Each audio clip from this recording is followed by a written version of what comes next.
Welcome to our channel. జ్ఞానప్రసూనాః అజాతవాదం. నిత్య వస్తువు పుట్టదు, లేని వస్తువు రాదు. ఇదే అజాతవాదం. ఇదే సద్గురు సుబ్రహ్మణ్య హృదయం. నాసతో విద్యతే భావో నభావో విద్యతే సతః ఉభయోరపి దృష్టవంతః త్వసనయోస్త్వదర్శినః. లేనిదానికి ఉనికి లేదు, ఉన్నది ఎప్పటికీ పోదు. ఇదే తత్వజ్ఞ లక్షణం. క్రీస్తు అద్దం లాంటివాడు. ప్రభువుల దోషాలు ఎంచడం వల్లనే సిలువేయబడ్డాడు. అది పగిలేటువంటి అద్దం కానే కాదు. మూడవ రోజున మరలా శిష్యులకు దర్శనమిచ్చాడు. ఆయన కూడా ఉన్నది ఒక్కటే అని ప్రవచించారు.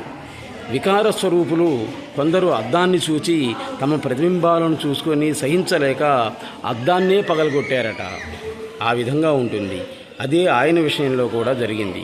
అతి సౌందర్యవతి, అతి వికార రూపిణి కూడా అద్దానికి సమానమే. ఎదురుపడ్డటువంటి దృశ్యాన్ని ప్రతిబింబ చేయడమే దాని ధర్మం. దేన్ని నిరాకరించడు. దేవుడికి అనుమంత అనేటువంటి పేరుండి, అంటే అన్నింటినీ అనుమతించేవాడు అని అర్థం. ఉపద్రష్ట అనుమంతాచ భర్త భోక్త మహేశ్వర పరమాత్మేతి చాప్యుక్తో దేహేస్మిన్ పురుషోపర. దేన్నైనా అనుమతించేవాడు, భరించేవాడు, అనుభవించేటువంటి వాడు ఎక్కడో లేడు. అతడు నీలోనే ఉన్నాడని తెలుసుకో. ఇదే అనిలాచల రమణ మహర్షి అయినటువంటి సుబ్రహ్మణ్యుని యొక్క హృదయం. అహమాత్మా గుణాకేశ సర్వభూతశయోస్థిత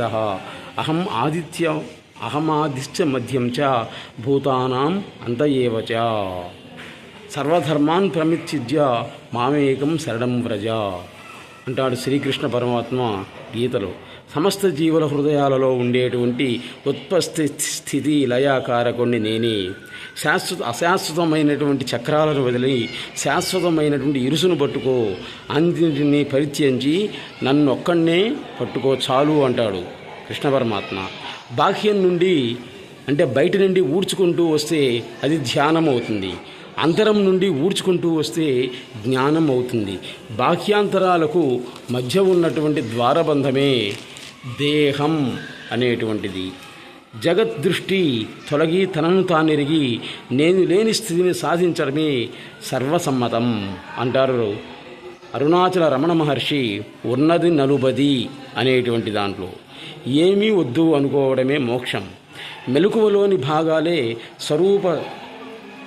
స్వప్నలోకానికి పునాదులు. ఫలవరింతలు మనోదర్పణంలోని ప్రతిబింబాలు. ఎన్ని బాధలున్నా కొందరు గంభీరంగా ఉంటారు. కొన్ని భావాలను బలవంతంగా అణుచుకుంటారు. అణచివేయబడినటువంటి భావాలే కలవరింతలుగా వ్యక్తమవుతాయి. అణచబడిన ప్రస్తుత వాసనలే మరణాంతరం పునర్జన్మగా వ్యక్తమవుతుంది. పునర్జన్మ వద్దు అనుకునేటువంటి వాడు దేనిని వరించకూడదు, స్మరించకూడదు అంటారు సద్గురు సుబ్రహ్మణ్యం గారు. స్మరణే సంస్కారం, సంస్కారమే వాసన, వాసనే పునర్జన్మగా వికసిస్తుంది. న్యాయవాది ఆదాయం ఎప్పుడు పెరుగుతుంది? సమాజంలో నేరాలు, ఘోరాలు, వ్యాజ్యాలు పెరుగుతుంది ఆయన ఆదాయం. అలాగే ఒక డాక్టర్ ఆదాయం రోగాలు, వ్యాధుల ద్వారా పెరుగుతుంది. కానీ గురువు యొక్క ఆదాయం మాత్రం ప్రజల జ్ఞానం, శ్రేయస్సు, దేశాభివృద్ధి వల్ల పెరుగుతుంది. అందుకే ఉపాధ్యాయ వృత్తి అతి ఉత్తమమైనటువంటి వృత్తి. ఉపాధ్యాయులు భావితరాల తయారీదారులు. Please subscribe our channel. లాభంతుల రామమూర్తి.